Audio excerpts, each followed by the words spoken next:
नमस्कार, कशिश न्यूज देख रहे हैं आप। खास खबर के साथ मैं हूं दीपक शर्मा। बिहार विधानसभा में आरक्षण पर लगातार हंगामा हो रहा। विपक्षी सदस्य बढ़े हुए आरक्षण को संविधान की 9वीं अनुसूची में शामिल कराने की मांग पर अड़े हैं। ये मांग सिर्फ जनता के हित के लिए है या इसके पीछे गणित कुछ और है, वो समझेंगे। साथ ही देखेंगे संगठन मजबूत करने की कोशिश में जुटी कांग्रेस बिहार में कितनी ताकतवर है।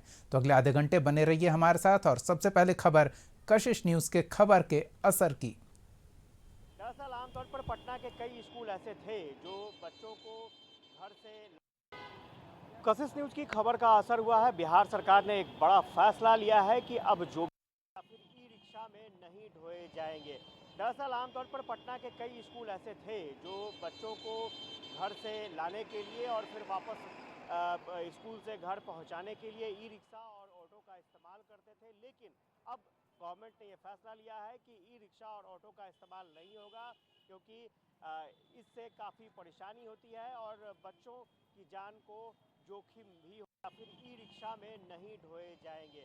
दरअसल आमतौर पर पटना के कई स्कूल ऐसे थे जो बच्चों को घर से लाने के लिए और फिर वापस स्कूल से घर पहुंचाने के लिए ई रिक्शा और ऑटो का इस्तेमाल करते थे, लेकिन अब गवर्नमेंट ने यह फैसला लिया है कि ई रिक्शा और ऑटो का इस्तेमाल नहीं होगा, क्योंकि इससे काफ़ी परेशानी होती है और बच्चों। कशिश न्यूज़ की खबर का असर हुआ है। बिहार सरकार ने एक बड़ा फैसला लिया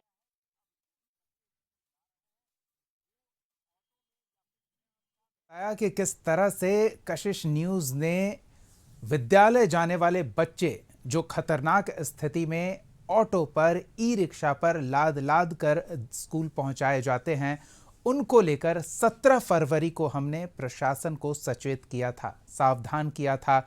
और प्रशासन की कशिश न्यूज पर खबर दिखाए जाने के बाद नींद खुली तो स्कूली बच्चों की सुरक्षा को लेकर प्रशासन ने अधिसूचना जारी की है। देखिए पूरी खबर। ऑटो रिक्शा पर लदे हुए बच्चे, ड्राइवर की सीट पर दोनों तरफ स्कूली बच्चे। जहां 3 आदमी के बैठने की जगह हो वहां 6 बच्चों को ठूंसा गया है। पटना में ऐसी तस्वीर आम है। सुबह स्कूल जाने के समय या फिर छुट्टी के बाद जहां आपकी नजर जाएगी, सैकड़ों ऑटो रिक्शा सड़कों पर ऐसे ही दिखते हैं। ना नियमों की परवाह और ना मासूमों की सुरक्षा की चिंता।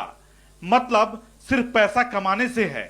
वैसे गलती सिर्फ ऑटो चालकों की नहीं है, बच्चों के माता पिता भी लापरवाही बरत रहे हैं।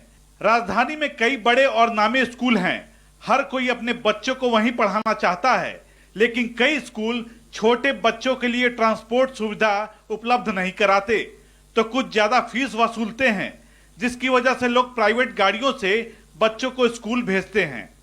बिहार के निजी विद्यालय जिस तरह से अपनी मनमानी कर रहे हैं, उसका देखिए उदाहरण जो है सामने तस्वीरों के माध्यम से दिख रही है। किस तरह से बच्चों को ट्रांसपोर्टेशन जो है यहाँ पे कराया जा रहा है। कितने सेफ बच्चे, देखिए हमारे पीछे एक और गाड़ी है जो आप देख सकते हैं यहाँ पर बच्चों को ला रही है। और देखिए किसी भी तरह से जो है विद्यालय वाहन परिचालन जो विनियम है उसका जो है अनुपालन किस तरह से हो रहा है और किस तरह से उसका जो है धज्जी उड़ाया जा रहा है, कोई जो है यहाँ देखने वाला नहीं है। पटना का ऐसे तमाम जो बड़े स्कूल हैं वहाँ पे ऐसी तस्वीरें दिख जाएंगी, छोटे स्कूल हैं वहाँ भी जो है ऐसी तस्वीरें दिख जाएंगी। और देखिए मैं आपको एक और तस्वीर दिखा रहा हूँ। हमारे पीछे एक गाड़ी आ रही है जो इसी स्कूल की है और यहाँ पे आप देख सकते हैं कोई एक ऐसी सामान्य स्कूल, सभी लगभग जो स्कूल है देखिए गाड़ी ये ऑटो वाला है।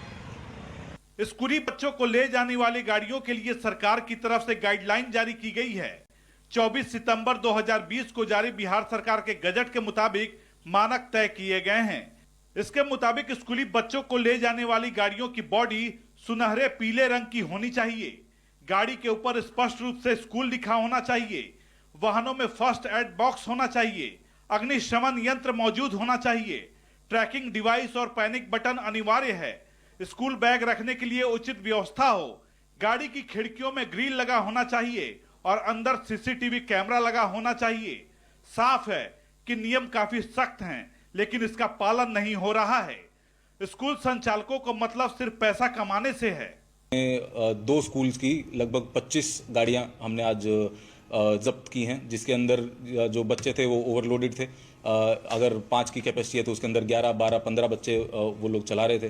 साथ ही साथ उन जैसे जैसे उन गाड़ियों को हमने जब्त किया तो उनके जब कागजों का हमने वेरिफिकेशन किया तो काफ़ी सारी गाड़ियों का इंश्योरेंस फेल था। बहुत ही कम गाड़ियों को परमिट मिला हुआ था स्कूल के अंदर ऑपरेट करने का।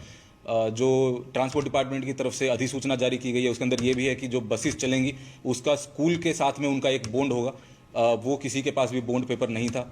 किसी भी गाड़ी में जीपीएस नहीं लगा हुआ था, सीसीटीवी नहीं लगा हुआ था। ये भी ट्रांसपोर्ट डिपार्टमेंट की जो अधिसूचना है उसके अंदर ये निर्देश दिए गए हैं, तो उसके ऊपर भी हमारा काम जो है लगातार चल रहा है। हमने आपको तस्वीरें दिखाई कि कैसे नियमों का खुलेआम उल्लंघन हो रहा है, वो भी दिन दहाड़े और प्रशासन की नाक के नीचे। ऑटो रिक्शा पर ओवरलोडिंग आम बात है। स्कूल की बसों में भी गाइडलाइन का पालन नहीं हो रहा है। हालांकि सुविधा देने के नाम पर वसूली खूब होती है। नियमों के मुताबिक ऑटो रिक्शा या ई रिक्शा से स्कूली बच्चों को नहीं लाया जा सकता। नियमों के उल्लंघन पर परिवहन विभाग की नजर है और जल्द ही एक्शन की तैयारी है। विभाग की ओर से पूर्व से ही विद्यालय परिवहन संचालन के लिए नियमावली बनी हुई है कि विद्यालय में जो भी गाड़ियां हैं उसका संचालन कैसे होगा, और उसमें ही प्रतिबंधित है कि जो खुली गाड़ियां हैं, ऑटो हैं, टोटो है, उस पर बच्चों का परिवहन नहीं किया जाएगा। अभी आप आए दिन देख रहे हैं कि तमाम ऑटो से एक्सीडेंट हो रहे हैं और उसमें बच्चे जो हैं वो मृत्यु हो रही है उनकी। तो इसलिए परिवहन विभाग की एक पहल है कि अप्रैल से बच्चों का परिवहन जो है ऑटो से न किया जाए। इसके लिए जागरूकता अभियान भी चल रहा है। सभी विद्यालयों के साथ बैठक किया जाएगा, गार्जियन के साथ विद्यालय बैठक करेगा, क्योंकि विद्यालय की जवाबदेही केवल स्कूल के बाउंड्री के अंदर नहीं है। बच्चे सुरक्षित घर से आएँ और बच्चे सुरक्षित घर को जाएं, यह भी विद्यालय को सुनिश्चित करना है। तो इसी कड़ी में हम लोग अभी सभी विद्यालयों से वार्ता करेंगे। डीएम सर की अध्यक्षता में बैठक होगी, कमिश्नर सर की अध्यक्षता में बैठक होगी और इस पर आगे की कार्रवाई हम लोग करेंगे और रणनीति बनाएंगे। ऐसा नहीं है कि नियम तोड़ने पर कार्रवाई नहीं हो रही। पटना के 2 बड़े स्कूलों को नोटिस भी जारी किया गया है, लेकिन मुश्किल ये है कि तमाम मुश्किलें होने के बावजूद ना तो छात्र शिकायत करते हैं और ना अभिभावक। डर स्कूलों के एक्शन का भी रहता है।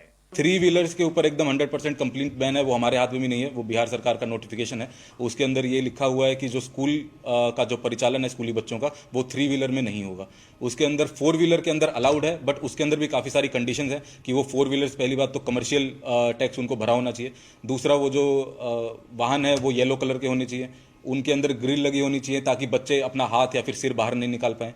उसके अंदर जो अटेंडेंट है और जो ड्राइवर है उनका फिटनेस सर्टिफिकेट हर 6 महीने में होना चाहिए। उनका कैरेक्टर सर्टिफिकेट आपको स्कूल जो संबंधित थाना है वहाँ से लेना है कि वो किसी ना किसी अपराध के अंदर पहले से संलिप्त नहीं है। तो काफ़ी सारे उसके अंदर अधिसूचनाएं हैं, वो हम लोग कोशिश कर रहे हैं कि सब कुछ 100% तरीके से फॉलो हो ताकि जो बच्चे हैं वो सुरक्षित रहें। कई तरह के नियम बने हुए हैं। सरकार ने पूरी गाइडलाइन जारी की है। बच्चों को स्कूल ले जाने वाली गाड़ी कैसी होनी चाहिए, उसका रंग कैसा होना चाहिए, गाड़ियों के ऊपर क्या लिखा होना चाहिए, बैठने की क्या व्यवस्था हो, सुरक्षा के लिए क्या इंतजाम होने चाहिए। लेकिन ये सब कागजों तक ही सीमित है। ना तो स्कूल संचालक इस पर ध्यान दे रहे हैं और ना ही प्रशासन एक्शन ले रहा है। साफ है, कहीं ना कहीं सरकारी सिस्टम भी इसके लिए जिम्मेदार है। ये मैं बता रहा हूँ कि ये तस्वीरें इसलिए है क्योंकि उन बच्चों के लिए जो है खतरा हो सकता है और इन बच्चों के लिए जो कही जा सकती है कि सरकार की तरफ से भी जो है सुरक्षा के लिए जो आदेश निकाला गया, मगर स्कूलों की जो लापरवाही है और कई ऐसे स्कूल जो परिचालित हैं, बड़े स्कूलों की मैं बात करूं, छोटे स्कूल में तो नियम का उल्लंघन खुलेआम हो रहा है उसकी कोई देखने में, बड़े स्कूल जो सरकार की नज़र में है, जो सूचीबद्ध है, वहाँ भी जो है कहा जाता है कि विद्यालय वाहन परिचालन विनियम जो है उसकी जो है धज्जियाँ उड़ाई जा रही है और तमाम तरह के जो नियम है उनको देखने के लिए प्रशासन की तरफ से जो है भले ही आने वाले समय में कार्रवाई की जाएगी, और स्कूल इन चीज़ों की अनदेखी कर रही है जो उनके लिए लाजमी नियम है, अनिवार्य है, और सरकार जो है इस पर क्या कुछ जो है एक्शन लेता है और किस तरह से जो है बच्चों को सुरक्षित यात्रा के लिए जो है उनकी व्यवस्था करने जा रहा है, इन तमाम चीज़ों का इंतजार रहेगा। मगर हाँ, अभी जो बच्चे स्कूल में चल रहे हैं, जो 3 व्हीलर्स पे जो चल रहे हैं, टेम्पो रिक्शा पे, वो बहुत ही असुरक्षित चल रहे हैं और उनकी सुरक्षा की जिम्मेवारी स्कूल के ऊपर नहीं पड़ रही है। ये स्कूल के व्यवहार से साफ पता चल रहा है। चलिए, तो कशिश न्यूज ने जब सड़क पर क्या हकीकत है, बच्चे कैसे बोरियों की तरह छोटे छोटे वाहनों में लादकर स्कूल पहुंचाए जाते हैं और कई बार तो परिजनों की मजबूरी होती है, कई बार परिजनों के लिए इससे बेहतर कोई विकल्प नहीं होता। कई परिजनों के पास वक्त की बाध्यता होती है, तो कुछ आर्थिक रूप से इतने सक्षम नहीं होते कि स्कूलों के भारी भरकम बस फीस को भी वो वहन कर पाएं। तो ऐसे में उनके पास विकल्प बचता है छोटे वाहनों का, और छोटे वाहन में auto rickshaw, rickshaw, e rickshaw ही आते हैं, जो किफ़ायती तो होते हैं लेकिन काफ़ी खतरनाक भी होते हैं।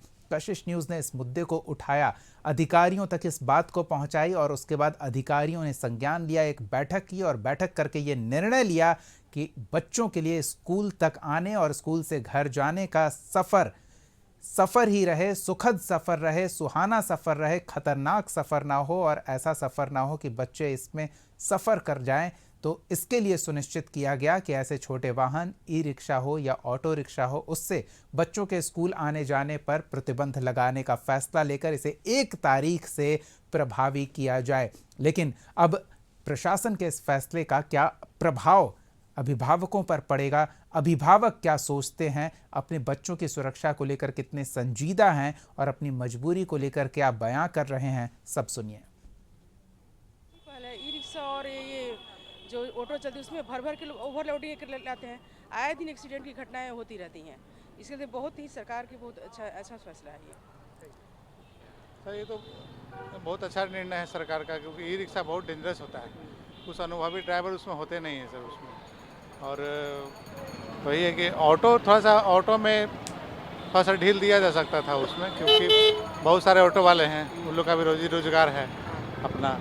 लेकिन ई रिक्शा तो फुल्ली प्रोहिबिटेड होना चाहिए, उस पर बच्चे लोग को ढोना ही नहीं चाहिए, बहुत डेंजरस है। ऑटो से बच्चे आते हैं, it's a kind of safe, because auto थोड़ी हेवी बॉडी होती है। But about e rickshaw, it's one of the worst vehicle in I think जो सोसाइटी में चल रहा है। इतने एक्सीडेंट्स होते हैं, एंड जो रिक्शे वाले होते हैं डोंट टेक केयर कि कितने बच्चे वो ले जा रहे हैं, क्या उनकी कैपेसिटी है, क्या होना चाहिए। तो वही मैं कह रही हूँ कि अगर ऐसा कुछ गवर्नमेंट ने अगर रूल निकाला है तो it might be some good for us. हाँ, तो बट मेरा कोई ऐसा आइडिया है नहीं, क्योंकि ट्रांसपोर्टेशन मैं खुद करती हूँ बच्चों को pick and drop since LKG, and now my eldest son is in class 9 and the younger one in class 6। है तो बैन तो चलिए ठीक है, लेकिन सिक्योरिटी होना चाहिए उसमें। बैन किया ठीक है, लेकिन अब विकल्प तो नहीं। अब जिस गार्जियन के पास गाड़ी नहीं होगा, जो गार्जियन मान लीजिए बाहर अगर होंगे तो फिर कैसे काम चलेगा। तो सरकार को अब हम लोग तो क्या है कि खुद से ही ले जाते हैं और ले आते हैं, उसमें कोई दिक्कत तो है नहीं। लेकिन बाकी जो लोग के पास पॉसिबिलिटी नहीं है वो उस पर थोड़ा सा करना चाहिए। ये बहुत अच्छा डिसीजन लिया गया है सरकार की तरफ से, क्योंकि ये रिस्की था बच्चों के लिए और बैग भारी रहते थे, और इससे बच्चों को भी आसानी होगा आने जाने में। ये बहुत अच्छा डिसीज़न है मेरी तरफ से, तो सरकार बहुत अच्छा इसके ऊपर डिसीज़न लिए। और एक और बात बोलना चाहती हूँ, मैं सरकार से गुजारिश करना चाहती हूँ कि बैग भारी है, बुक्स लेके आ रही हूँ इसलिए थोड़ी। सरकार से मेरी एक गुजारिश ये है कि वो बच्चों के जो बैग भारी होते हैं उसके लिए भी कुछ करे, क्योंकि बच्चे छोटे हैं, कंधों पे बोझ ज़्यादा होते हैं बच्चों की। इसलिए मैं चाहती हूँ, मैं सरकार से यही गुजारिश करना चाहती हूँ। बाकी ये डिसीज़न तो बहुत अच्छा है मेरे तरफ से सरकार के लिए। ऑटो में पहली बात तो हम सफ़र करते थे तो उसमें बहुत बच्चा लोग को ले जाता था, जैसे लिमिट से ज़्यादा बच्चों को ले जाता था, और हम लोग का बैग भी हमेशा फट जाता था, ऐसे रखता था। तो इसीलिए मम्मी हम लोग का बस करवा दी हम, और हम लोग को इस पे से जाके वहाँ पे जाना पड़ता था गेट के पास भारी बैग लेके। अब बस यहीं पे आता है, फिर यहीं से चल जाता है। ऑटो बैन हो रहा है, बच्चों को अब ऑटो से नहीं जाना होगा, ई रिक्शा से नहीं जाना होगा, तो अच्छा फैसला है सरकार का। हाँ, अभिभावक भी खुश हैं, बच्चे भी खुश हैं, लेकिन ऑटो को एक विकल्प के तौर पर देखे जाने की संभावना कुछ अभिभावक व्यक्त कर रहे हैं। लेकिन ई रिक्शा को पूरी तरह से प्रतिबंधित करने के सरकार के इस आदेश की सराहना कर रहे हैं, और वो इस फैसले से खुश भी नजर आ रहे हैं। चलिए एक छोटे से ब्रेक के लिए रुकते हैं, खबरों का सिलसिला जारी रहेगा, बने रहिए हमारे साथ।